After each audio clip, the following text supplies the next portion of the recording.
Exterior airport day. The drop-off area of a small provincial Russian airport. It's somewhat run down, with very few people around. A goat chews a piece of cardboard at the arrivals hall entrance. Plane lands. Interior, Gregor's car. Gregor's in his car in the airport's waiting zone. He's smartly dressed in clothes that are slightly too tight, with mirror shades. He looks like he's trying to appear as a typical henchman of a dodgy Russian oligarch, which he is. He's restless, tapping the steering wheel, looking at his mobile repeatedly. Overall, he's trying to remain patient and calm, but he's not quite succeeding. Interior, airport restroom cubicle. Alvie, a slightly scruffy and eccentric-looking middle-aged academic type, is sat on a toilet, trousers around his eyes. He's reading from a 4 pages.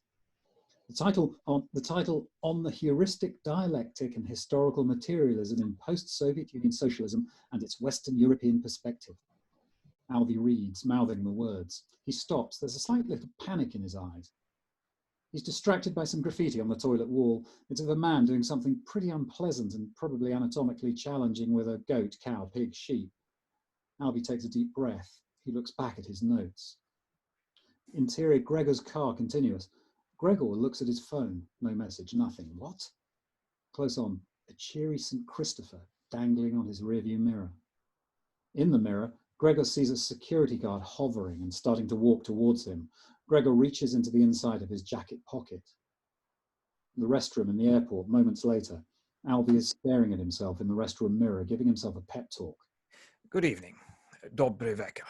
I'm Professor Alvie Cunningham, and my talk tonight is on the heuristic dialectic and historical materialism of post-Soviet Union socialism and its Western European perspective.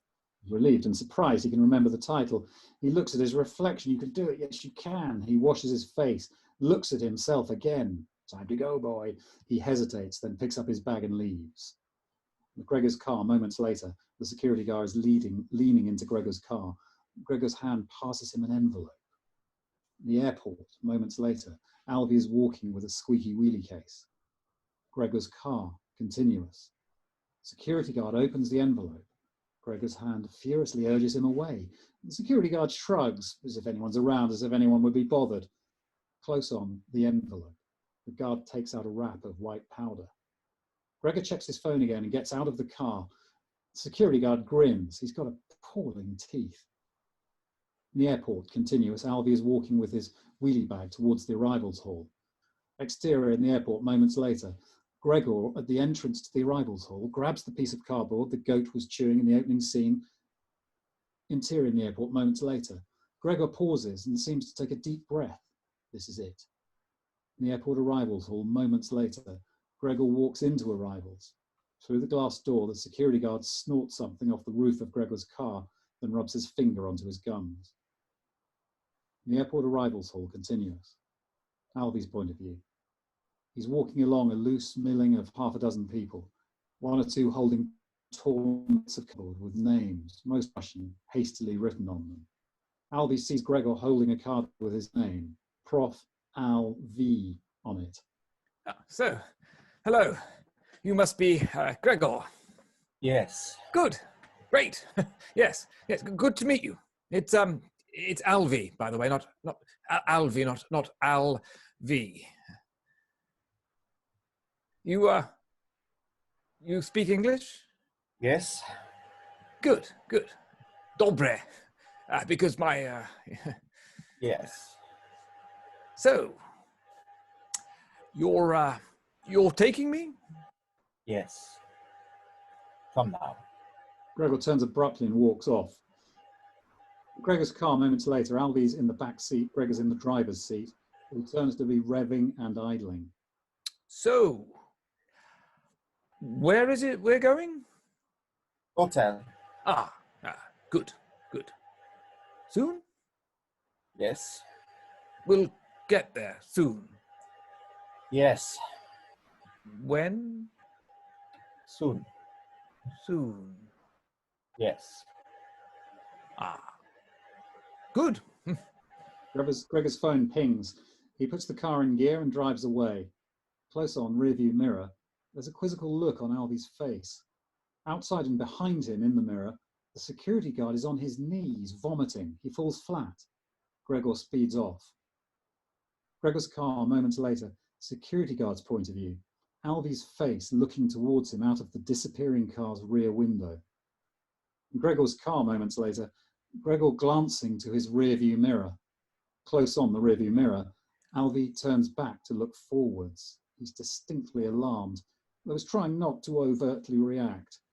Gregor turns on his radio. There's some static, then jauntily traditional Russian music. Close on the rearview mirror, the St. Christopher dances jauntily. Exterior Gregor's car. The car is driving through the back of Beyond. There's different, jaunty music. Exterior Gregor's car, day. The car is driving through a different back of Beyond. More of the same, but different, jaunty music. They've been driving a while. There's more different, jaunty music. There's some static on the radio, then the music stops.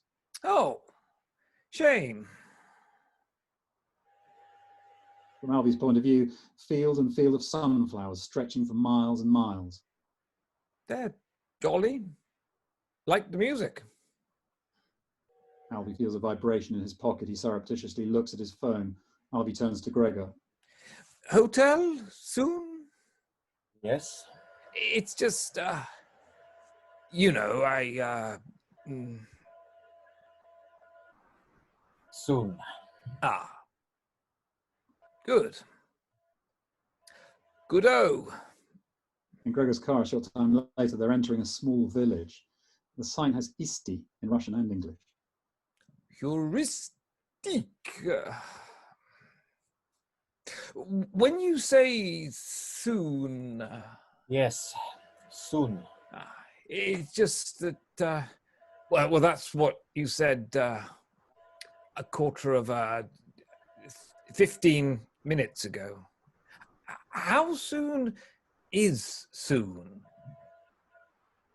Look, I really need to, perhaps a short stop.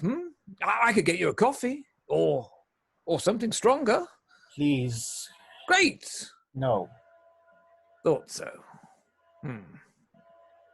Is this your car?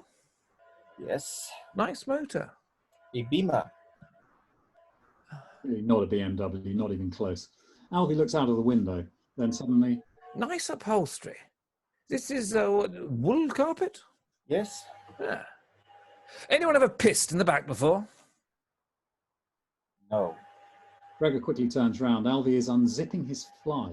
Gregor slows down. It's just I really need to go. I mean, here's good. Alvie opens the door and the car screeches to a stop. Alvie scrambles out.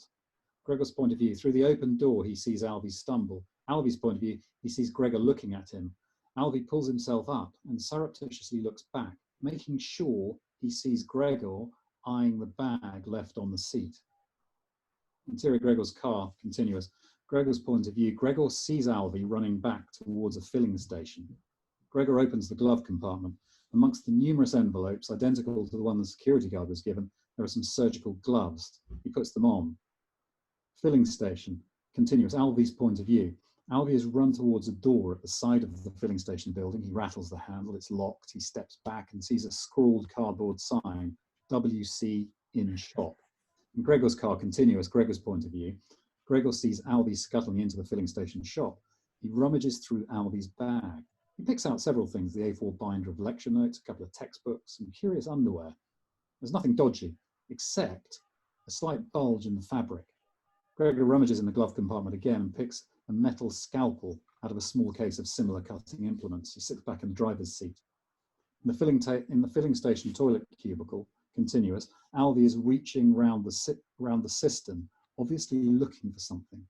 He finds a phone in a polythene bag. He takes it out and turns it on. In Gregor's car, Gregor carefully slits a seam in the bag, neatly cutting the bulge.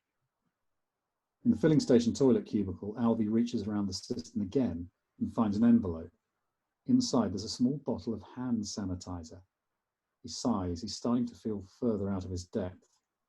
He's distracted by some graffiti on the cubicle walls. It's of a similar nature to that in the airports. In Gregor's car, Gregor has teased his fingers down to the bulge and removes some chewed chewing gum. He inspects it closely. He sniffs it, then bites into it. In the filling station toilet cubicle, the phone beeps. Alvie snaps back from the graffiti and looks at the message. He takes a deep breath. Ready, Alvie, go, go, go. He hesitates, then opens the cubicle door. In Gregor's car, Gregor is now sitting in the driver's seat, messaging. He receives a message in response. He considers it, then urgently reaches under his seat. He pulls a revolver into his inside pocket and gets out of the car quickly. In the filling station, from Gregor's point of view, he enters the shop and scans around. He sees Alvie, who is nonchalantly browsing a few souvenir-type things. From Alvie's point of view, he's looking at some garish mirrored sunglasses. In their reflection, Alvie sees Gregor looking for him, then looking at the elderly woman on the till. Gregor sees the till woman scowling at him. She's crocheting with amazing speed and dexterity. Gregor inclines his head slightly towards the till woman in a get into the back room sort of way. The woman continues crocheting and stares back. Gregor inclines his head with slightly more emphasis. She scowls back, and when we think she's not for moving, she puts her crocheting down, gets off her stool and walks out. Alvie's point of view, he's watching all of this. And with them both distracted, Alvie takes a badge that he appears to be examining and sticks its pin into the nozzle of the sanitizer bottle. He's holding the bottle very, very carefully and moves his hand very, very carefully to his side. He turns. Oh, hi there, Gregor. I thought I'd get a few souvenirs. We go. Now. A moment. No, now. Gregor grabs him and pulls him. Stop that. Now. In my own time. No. Gregor pulls Alvie a little more violently. Alvie resists. The bottle falls out from under Alvie's coat and smashes on the floor. Gregor wasn't expecting that. And Alvie pushes Gregor, who twists and nearly falls. In this confusion, Alvie sprays a small squirt of sanitizer onto Gregor's neck. He puts the bottle into his own pocket. We go. Look, The professor says Says what? that you must be without drink taken on arrival at hotel. Well, he has none of his fucking business. Professor also say What exactly? that you're not a real professor. Gregor now has hold of Alvie such that he can't resist. Alvie's trying to maneuver himself so the bottle of sanitizer in his pocket doesn't get damaged without Gregor realizing why. We go. Filling station concourse moments later. Gregor leads Alvie firmly back to the car. Alvie is still squirming and maneuvering himself. It's both menacing and comical at the same time. In Gregor's car, a short time later, Gregor's driving. Behind him, lying on the back seat, is Alvie with his hands tied. There's tape around his mouth. Alvie's grunting. Close on Gregor, he's sweating a lot. Suddenly he swerves and stops the car. Roadside, a short time later, Gregor's vomiting on the side of the road. In Gregor's car, in the back of the car, Alvie's got his hands free and rips the tape off his mouth. Ouch, that hurt. From Alvie's point of view, he's looking out of the car at Gregor. He sees Gregor fall to the ground. On the roadside moments later, Alvie's hopping with both feet taped together towards Gregor. He's holding the scalpel. Gregor sees him coming and cowers, unable to move. Alvie looks menacing. He raises the scalpel, all ready to stab Gregor, but reaches into Gregor's jacket and takes out the revolver. Alvie puts it in his own pocket, takes out the bottle of sanitizer, carefully wipes it, cleans off fingerprints, and puts it in Gregor's pocket. Alvie turns and starts hopping away. He realizes something. It's his feet, tied with tape. He uses the scalpel to cut the tape. He walks towards the car, then stops and turns. He returns to Gregor and takes off Gregor's shades. In Gregor's car, moments later, Alvie puts on Gregor's shades and admires himself in the rearview mirror. He flicks the St. Christopher and it swings jauntily. Alvie drives off. On the roadside, moments later, Gregor's kneeling and vomiting on the roadside. We hear his car driven by Alvie's stop. It reverses back at speed. Close on Gregor's face, despite the nausea and near unconsciousness, he's terrified that he's going to get mown down by his own car. The car stops a few feet away from Gregor's kneeling body. And Gregor's car continues the rearview mirror. Alvie, wearing Gregor's mirror shade, is looking at Gregor's kneeling form. Alvie revs and idles, revs and idles. On the roadside, the car is inching back towards Gregor's kneeling body. Gregor is powerless to move away. The car is moving slowly, then touches him, ever so gently nudging him. Gregor starts to fall over, very slowly. He's resisting, but he falls. He can't help it. It's comical. In Gregor's car, in the rearview mirror, Alvie looks at Gregor collapsing onto the roadside. Who's the professor now, eh? Punches a dashboard. I am. Car radio snaps on with more Russian folk music. Alvie reacts, then turns up the volume and hits the gas. The car splutters, then kicks in. Close on the rearview mirror, Gregor is receding, smaller and smaller and smaller, as the St. Christopher dances, seemingly in time with the radio. Fade out. The end.